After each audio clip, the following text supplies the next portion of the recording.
ஆம், உறவுகளுக்கு வணக்கம். இப்போ நீங்கள் பார்த்துக்கிட்டு இருக்கிறது பார்த்தீங்க அப்படின்னு சொன்னால், ஒரு 2 மாதத்துக்கு முன்னாடி நான் பச்சை பசேல்னு வெறும் புல்வெளி தெரிகிற மாதிரி ஒரு வீடியோ நான் போட்டிருப்பேன்.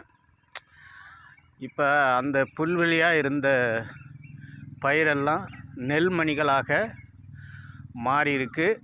அறுவடைக்கு எல்லாமே தயாராகிடுச்சு. இது பாருங்கள். நீங்கள் அதாவது நான் இது பக்கத்தில் போய் எடுக்க முடியாது. அது மாதிரி நம்மளுடைய கேமரா நான் ஏற்கனவே சொல்லியிருக்கிறேன். நம்மளுடைய ஃபோன் ஒரு மீடியமான ஃபோன் தான். அதனால் மக்களுக்கு ஏதோ நம்மளால் முடிஞ்சது ஏதாவது செய்வோம் அப்படிங்கிறதான் நம்மளுடைய நோக்கம். அப்படித்தான் இதை நம்ம சொல்லிக்கிட்டு இருக்கோம்.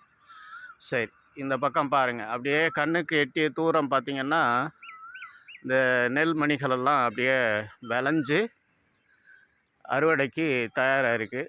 சில இடங்கள்ல அப்படியே படுத்துருக்கிற மாதிரி இருக்கும். அதெல்லாம் ஒன்றும் ஆகலை. அது நெல் அதிகம் நல்லா விளைஞ்சிருச்சு அப்படி சொன்னால் அது அப்படியே படுத்துரும். அதாவது அப்படியே சாஞ்சிரும். சரிங்களா? அதனால் யாரும் இப்படி ஆயிடுச்சு அப்படின்னு சொல்லி யாரும் நினைக்க வேண்டாம். அது நெல் நல்லா விளைஞ்சிருச்சு அப்படின்னு சொன்னால் அதனோட மேலே உள்ள வெயிட் அப்படியே கொஞ்சம் கொஞ்சமாக சாஞ்சிரும். ஏன்னா கீழே இருக்கிற அந்த அடிப்பாகம் அந்த வெயிட்டை தாங்க முடியாமல் அப்படியே சாயும்னு நினைக்கிறேன். அப்படி தான் அது சாஞ்சு கிடக்கும்.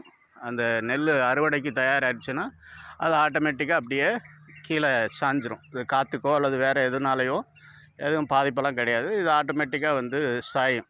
அதுதான் உண்மையான நிலவரம். ஏன்னா நான் கிராமத்தில் இருக்கிறதுனால இது இப்படி தான் இருக்கும் அப்படின்னு நம்மளுக்கு தெரியும். தெரியாதவங்களுக்கு அது தெரிஞ்சுக்குங்க. சரிங்களா? இப்போ கண்ணுக்கு எட்டிய தூரம் எல்லாம் இருக்கிற இடம் பூராமே இப்போ அறுவடைக்கு தயாராக இருக்குது. நான் ஒரு 2 மாதத்துக்கு முன்னாடி போடும்போது இதெல்லாம் பச்சை பசேர்னு இருந்துச்சா. இப்போ என்ன கலரில் இருக்குது? மஞ்சள் கலரில் இருக்குது. பழுப்பு நிறம் மஞ்சள் கலரில் இருக்கா? பச்சை மஞ்சள் பழுப்பு நிறம் கலந்து இருக்கும். இப்போ அறுவடைக்கு தயாராகிடுச்சு. ஒவ்வொருத்தரும் அப்படியே அறுத்துக்கிட்டு இருக்காங்க. ஒரு சில இடங்களில் அறுத்து முடிச்சுட்டாங்க. அப்படியே இந்த பக்கம் வந்தீங்கன்னா, இந்த பக்கமும் அதே மாதிரி ஒரு ஏரியா இருக்குது. இங்கேயும் கிட்டத்தட்ட எல்லாமே அறுவடைக்கு தயாராகிடுச்சு.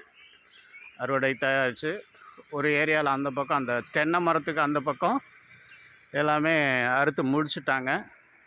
இந்த சைடு அப்படியே அறுவடைக்கு தயாராக இருக்குது.